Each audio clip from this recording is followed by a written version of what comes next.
Sure. I'm going to ask you a few questions. Okay. Feel free to answer. Fantastic. Feel free to curse and stuff too. This ain't going on TV. No. Okay. You're not Well, doing my that? mother might see it. Ah, yes. Okay. First question. What was your first exposure to jazz? First exposure to jazz, probably Ella Fitzgerald in college. I didn't really grow up listening to jazz at all. What did you listen to?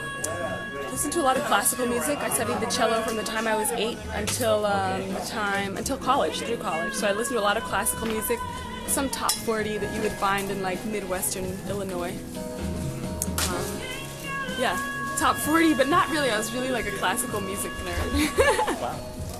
You lived in several different African countries. What is your favorite memories of those times?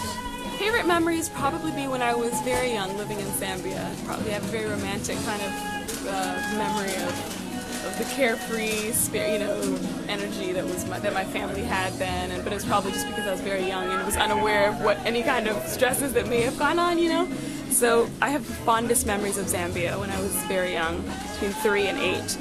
How much music from those African countries influenced your writing? I would say that the countries, mostly probably from the music that my father listened to and a lot of the extended African community. We had a very kind of Pan-Africanist home, an international home really. I mean, friends from all over the world I grew up calling auntie and uncle because we didn't live in Uganda and Rwanda at the time when I was a child. So anybody who was like pretty much from, immigrant, was like an aunt and uncle, and even Americans too. So I think world music in general has informed what I do. Have you performed in Africa? I have. What's the response there? The response has been great. I think a lot of times people feel like, oh, African music, they just want to be dancing and they just want, to keep the rhythm there's a kind of antiquated or stereotypical notion of what African music is in terms of like lots of drums and lots of this, and which is great. But I think that there are other kind of more subtle ways of expressing African culture and African identity.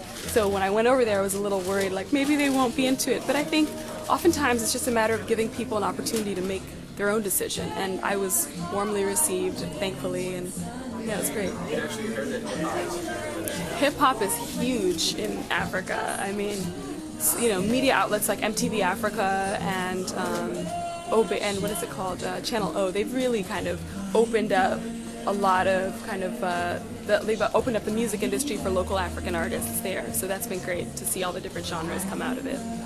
What's the hardest thing you get used to when you go from Africa to New York? Well, I miss the sun.